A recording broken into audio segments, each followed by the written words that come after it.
What's good with YouTube? You already know, Big Flocka with a convict's perspective, and I'm gonna smash, dash, and slide on through with that little bit of energy. Please hit the like, subscribe, comment, and do all those things to help support this channel, and hit the bell notification for future fire content. So I got an update, some exclusive information about what happened last weekend in Salinas Valley on B Yard. Now, there was an incident, as we already know, that happened between the blacks and the Northerners, as well as the Sureños. A bison and a white were involved, man. And see, it's real important that we put out the accurate information of what took place. Pretty much, was really concise what I presented last week. Now I got the full details. So, what ended up happening? Okay, now this wasn't initially started by no blood or Norteño. What ended up happening, right, as you guys all know, they run pill call in different locations. A lot of times the Africanos, they don't like to be in their cell. They get their meds so they can come out and whatnot during pill call. Now, I believe they were running showers at this time for the homeboys, and they were also running pill call. So you had one individual who just recently, like in the last 6 months, came down from, I think, San Quentin death row. Now, he was originally from the Bay Area. Now, he was high on meth, and he was acting a fool, could not maintain himself, did not know how to act.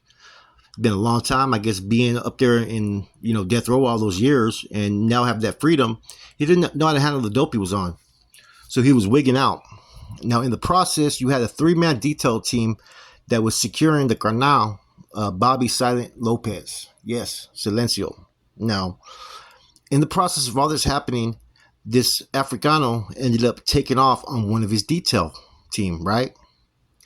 From there, of course, there's going to be an initial response. People are going to engage. Now, during the engagement, you had a black dude that was a blood. He actually jumped in and started taking off on this black dude because he witnessed what happened. Now, a lot of these other Africanos did not know what was going on.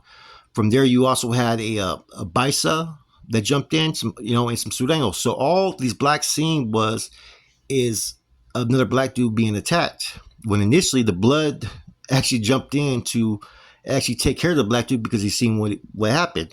So the blacks instantly engaged. Now, there was 8 homeboys at that time in this pod that were out. 1 Baisa, 3 Sureños, and 1 white, and then there were some others. There was 25 Africanos that were out for peel call, and I think an additional 7 that just came in from their work detail. So there was 32 Africanos. With that became a melee. You had about 32 individuals on about, 13. You had 2 homeboys that actually had some flats that were chasing around a couple of bloods that were trying to get them. You had 1 homeboy that was in the shower that just rushed out the shower in his boxers and just came out fucking soaking wet trying to get off. So everybody, like I said, everybody handled their business. The Baisa was actually the first of any of the other races to jump in, and then the 3 Sureños followed suit. Now, in the process of all this going on, there was only 1 white that was out there. The blacks ended up taking off on him. He ended up getting off. Okay, so now in the aftermath of all this, as we already know, there's all kinds of discussions that are occurring with these groups because of the end all hostilities. This was an isolated incident that should have never took place. Fortunately, like I said, nobody really got hurt. The odds were against the homeboys, the Sureños and the Baisa. But in any event, what happened. Now, I heard later on they ended up rolling up the guy who was responsible for this whole incident, and he's back in ADSEC. And so there's been talks, there's been discussions, and pretty much this whole issue has been kind of diffused. Like I said, it was one of those things that just happened. You have to accept it. Nobody was trying to stir the pot. There was no tensions. There was no racial hostilities. There was none of that was occurring. All they seen was an individual that was black getting attacked, but a lot of these black dudes did not know the cause and effects of what happened. So it has to be taken as a whole misunderstanding. None of the homeboys cowered out. None of the Baisas, Sureños, nobody did. Everybody just handled their business. It's going to be treated as an isolated incident that should have never happened. If you're in prison and you see one of your own being attacked and you don't know the cause of it, and it's by another group or another race, you have to instinctively act. And so that's how this matter is being treated. There's going to be no reprisal attacks. The individual who kind of stirred this is now He's in the hole. There's going to be, like I said, which is good. There's going to be no get out, no war. Nobody's ever looking for like racial tensions or a racial war to occur. Um, I kind of found it interesting that the first one to jump in was actually a bicep, from what I was told. Now, fortunately, man, you know what I'm saying, for all groups that are involved, that this didn't involve the carnal. He was in the shower. He had a security detail team. He instantly secured himself as always. He's an old school Guerrero. He's ready to get busy if necessary. But by then, it was pretty much already, the whole matter was already done. But if anybody probably would have touched him at all, regardless of right or wrong or misunderstanding, we already know what time it is. The homeboys would have went full force. But this whole matter is not going to be an issue any further. Now, I'll talk about the incident that happened over there in High Desert. That dude is on Sea Yard, the Crip that actually stabbed, an MMA up there in High Desert.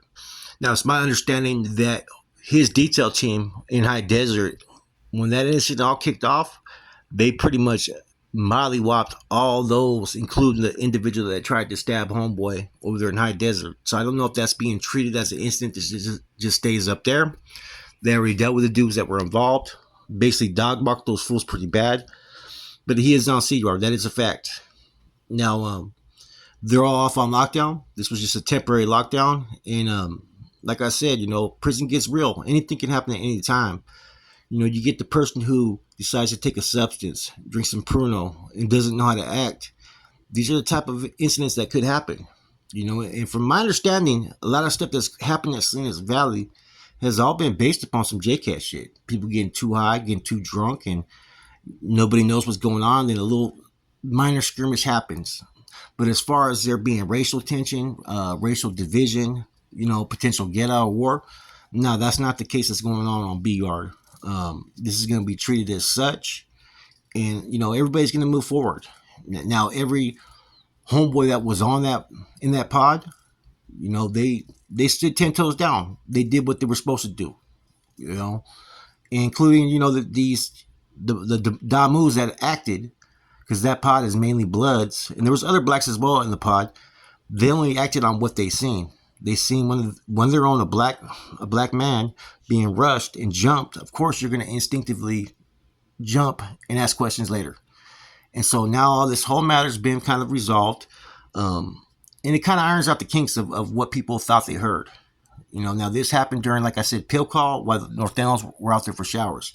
And the reasons why, like I said, there were so many Africanos out there is, if you've been on the main line, a lot of Africanos, they have a little bit different rules than as far as Nortenos. Like, Nortenos can't be on psych meds and whatnot.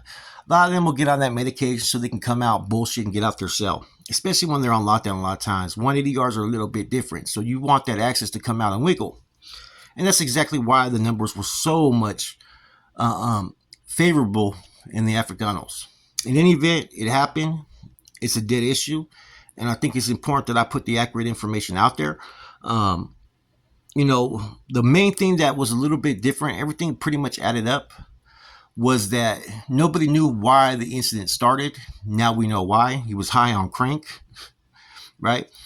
And the other thing, right, that we didn't know was, why did he take off? And now we kind of got a clear understanding. There wasn't no tension. There was no war. There was no disrespect. None of that stuff even happened. This dude just pretty much J-catted out. And I think we've all experienced that, where we've been around someone who hasn't been high for like ever. And when they do get high, you finally realize why they're not supposed to get high. This was a classic example of that.